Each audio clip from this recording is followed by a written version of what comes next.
Expressive concentration of solution. It means कि solution के concentration को एक्सप्रेस कैसे करेंगे। तो सॉल्यूशन के कंसंट्रेशन को एक्सप्रेस करने के लिए हम लोग दो यूनिट यूज करते हैं, एक फिजिकल यूनिट और दूसरा केमिकल यूनिट। फिजिकल यूनिट में आता है mass percentage, volume percentage, mass by volume percentage, parts पर मिलियन। एंड केमिकल यूनिट में आता है नॉर्मलिटी, मोलारिटी, मोलारिटी। तो कंसंट्रेशन को रिप्रेजेंट करने के लिए हम सबसे पहले किसको लेते हैं, फिजिकल यूनिट। फिजिकल यूनिट में पहला क्या आता है, मास परसेंटेज। क्या कहते हैं, मास परसेंटेज। मास परसेंटेज में ये ध्यान रखें हम लोग परसेंटेज बचपन से पढ़ते आ रहे हैं। परसेंटेज जब भी हम लोग डिफाइन करते हैं हम लोग समझ जाते हैं कि परसेंटेज कितने में निकाला जाता है, 100। परसेंटेज कितने में निकाला जाता है, 100। और हमें निकालना क्या है, मास परसेंटेज। जो मास का यूनिट क्या होता है, ग्राम या किलोग्राम। तो मास परसेंटेज में हम सॉल्यूट का भी मास परसेंटेज निकाल सकते हैं या सॉल्वेंट का भी मास परसेंटेज निकाल सकते हैं। तो आपसे कुछ पूछे कि मास परसेंटेज क्या है, तो हम क्या कहेंगे कि the amount of solute in gram, the amount of solute in gram. यहाँ ग्राम क्यों नहीं है, क्योंकि मास का यूनिट क्या होता है, gram. The amount of solute in gram present in 100 gram of solution, present in 100 gram of solution. 100 gram क्यों नहीं, क्योंकि परसेंटेज कितने में निकलता है, 100, is known as mass percentage. तो मास परसेंटेज करने का मतलब हो कि amount of solute present in 100 gram of solution is known as mass percentage. Mass percentage को हम लोग किसी से डिनोट करते हैं, तो W/W से। मास परसेंटेज को किसी से डिनोट करते हैं, W/W से। और इसे डिफाइन कैसे करते हैं, तो मास परसेंटेज इक्वल टू होता है mass of particular component. Mass of particular component कहने का मतलब हुआ कि इसकी जगह पे आप सॉल्यूट का भी मास ले सकते हैं और सॉल्वेंट का भी मास ले सकते हैं।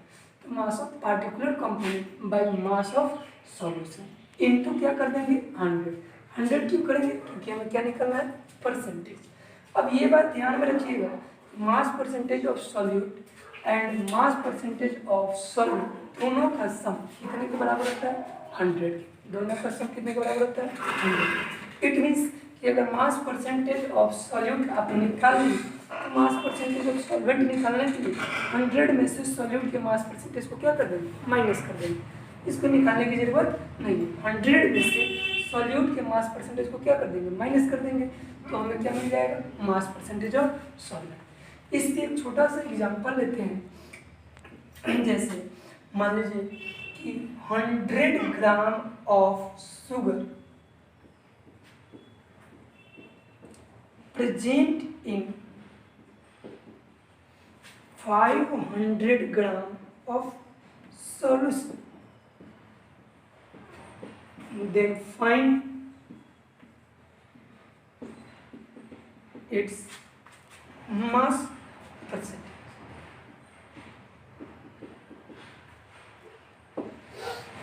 अब यहाँ सबसे पहले क्वेश्चन को गौर से पढ़ेंगे। क्या कर रहे हैं, 100 ग्राम ऑफ शुगर। तो सबसे पहले क्या लिखेंगे, गिवन मास ऑफ शुगर कितना दिया होगा, 100 ग्राम। और दूसरा क्या दिया, प्रेजेंट 500 ग्राम ऑफ सॉल्यूशन, यानी कि क्या दिया होगा, mass of solution. Mass of solution कितना दिया हुआ है, 500 ग्राम। अब यहाँ शुगर क्या हो जाएगा, सॉल्यूट। तो लिखेंगे कि वी नो, मास परसेंटेज का फॉर्मूला हम लोग जानते हैं। मास परसेंटेज का फॉर्मूला क्या होता है, mass of particular component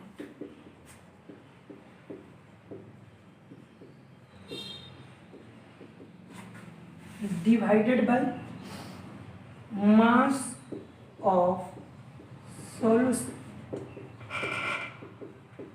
into क्या कर देंगे, 100। अब यहाँ पार्टिकुलर कंपोनेंट क्या है, सॉल्यूट। मास ऑफ सॉल्यूट क्या देंगे, मास ऑफ सॉल्यूट कितना दिया हुआ है, 100 ग्राम।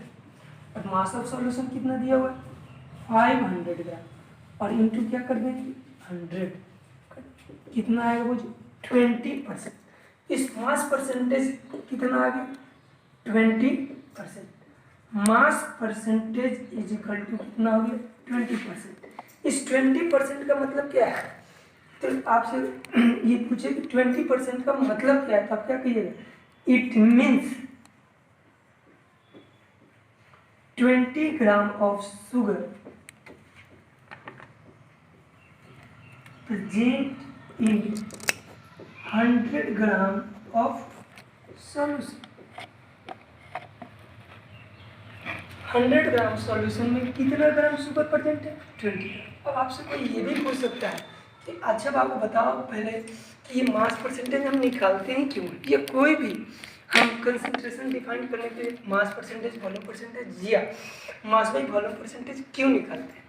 बात ये है बाबू कि जैसे ही किसी सब्सटेंस को अगर मिक्स करके सॉल्यूशन फॉर्म करेंगे तो उसका अमाउंट हमें पता नहीं रहेगा। अगर उस पे मास या अमाउंट वॉल्यूम पता नहीं होगा तो हमें उसका कितने अमाउंट की ज़रूरत है ये हम कैसे निकाल पाएंगे। तो इसलिए किसी भी सॉल्यूशन को जब फॉर्म करते हैं तो उसमें amount of solute amount of solvent को डिफाइन करने के लिए उसके इंट्रोडक्शन में एक तरफ लिख दिया जाता है कि इस अमाउंट को इस सब्सटेंस को इतने अमाउंट में डाला गया, इस सब्सटेंस को कितने अमाउंट में डाला गया। उसी चीज़ को रिप्रेजेंट करने के लिए हम लोग कंसंट्रेशन का यूज करते हैं। और मास परसेंटेज जैसे ही हमें लिख दिया कि mass percentage is equal to 20, तो हमें ये पता हो जाएगा कि 100 ग्राम सॉल्यूशन में कितना शुगर है, 20 ग्राम। कितना है, 20 ग्राम। अगर इंट्रोडक्शन में ये नहीं लिखा है तो फिर हम पता नहीं कर सकते।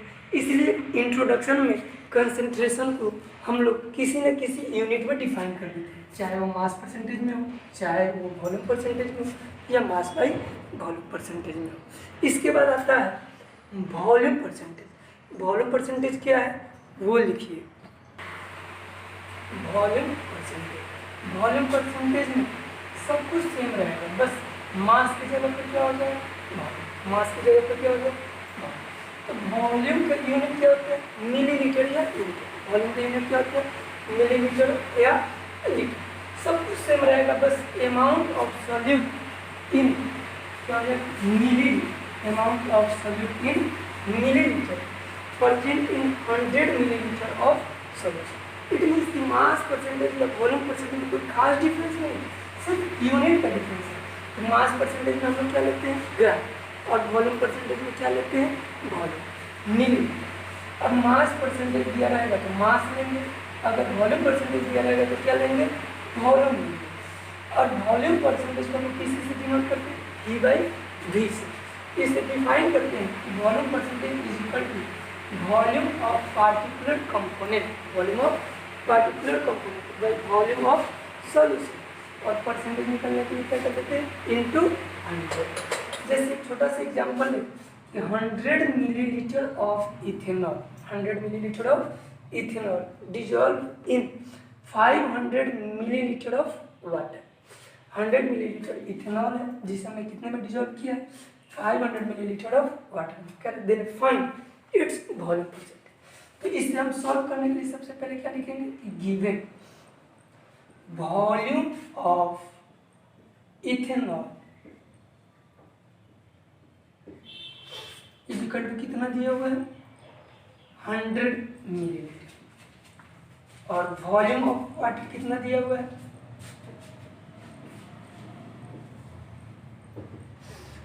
500 मिलीलीटर। इथेनॉल का अमाउंट लिस्ट है तो इसको क्या कह देंगे, सॉल्यूट, और वाटर का अमाउंट एक्सेस है तो इसको क्या कर देंगे, सॉल्वेंट। हमें निकालना क्या है, volume percentage.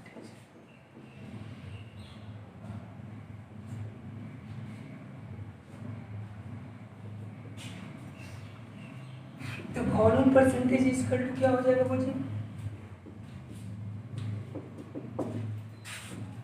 Volume of particular component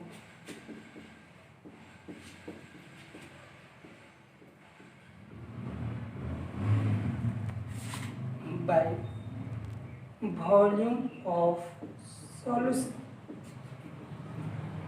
and into में क्या कर देंगे, 100। वॉल्यूम ऑफ पार्टिकुलर कंपोनेंट में आप 100 भी ले सकते हैं या 500 भी ले सकते हैं। जब 100 लीजिएगा तो इथेनॉल का वॉल्यूम परसेंटेज निकलेगा, अगर 500 लीजिएगा तो किसका निकलेगा, वाटर। और दोनों का जब वॉल्यूम परसेंटेज ऐड कीजिएगा तो कितने की इक्वल होगा, 100 के। तो सबसे पहले हम इस दोनों को ऐड करके क्या निकालेंगे, volume of solution. Volume of solution equal to क्या हो जाएगा, volume of solute plus volume of solvent. Add कर दिए, सॉल्यूट कितना है 100 मिलीलीटर, सॉल्वेंट कितना है 500 मिलीलीटर। जब ऐड किए तो कितना हो गया टोटल 600 मिलीलीटर, यानी कि वॉल्यूम ऑफ सॉल्यूशन कितना हो गया 600 मिलीलीटर। अब वॉल्यूम परसेंटेज निकालेंगे, volume percentage is equal to क्या हो जाएगा 100 मिलीलीटर बाई 600 मिलीलीटर इनटू क्या होगा 100।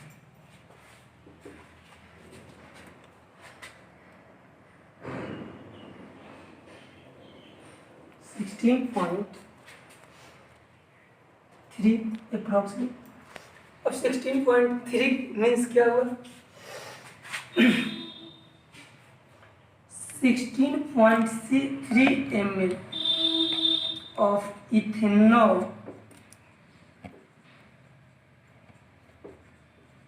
present in 100 milliliter of solution। इसका मतलब हुआ कि जब इथेनॉल और वाटर को मिक्स किए तो सॉल्यूशन जो फॉर्म हुआ उस सॉल्यूशन के 100 ml में मात्र इथेनॉल कितना ml है 16.3 ml। अब आपके दिमाग में एक बात ये आ रही होगी सर यहाँ ml यानी कि मिलीलीटर में दिया था वॉल्यूम, तो हमें कोई टेंशन नहीं हुआ, ये भी मिलीलीटर में था ये भी मिलीलीटर में था, आसानी से हम डिवाइड करते। बट अगर मास दिया होता सर तो हम क्या करते, तो कुछ नहीं। अगर मास दिया होता तो हम फॉर्मूला जानते हैं कि मास इक्वल टू क्या होता है volume into density. Mass equal to formula क्या होता है वॉल्यूम इनटू डेंसिटी। सिर्फ उसी तरह volume is equal to formula क्या हो जाएगा मास बाई डेंसिटी, और डेंसिटी इक्वल टू फॉर्मूला क्या हो जाएगा मास बाई वॉल्यूम। अगर आपको वॉल्यूम की जगह पे यहाँ मास दिया होता तो हम चेंज कर लेते किस फॉर्मूले से, volume is equal to mass by density. जो गिवन मास होता और जो गिवन डेंसिटी होता है दोनों को डिवाइड कर देते, जो वैल्यू आता है वो क्या हो जाता वॉल्यूम हो जाता। तो ये ध्यान रखेंगे मास बाई वॉल्यूम में, और मास बाई मास में वॉल्यूम बाई वॉल्यूम में कि यूनिट सेम हो। मास अगर दिया हुआ है ग्राम में तो दोनों का यूनिट किस चीज़ में लाएंगे ग्राम में, अगर वॉल्यूम दिया हो मिलीलीटर में तो दोनों का यूनिट किस चीज़ में लाएंगे मिलीलीटर में। अब मास की जरूरत है, वॉल्यूम दिया हुआ है, फॉर्मूला से क्या करेंगे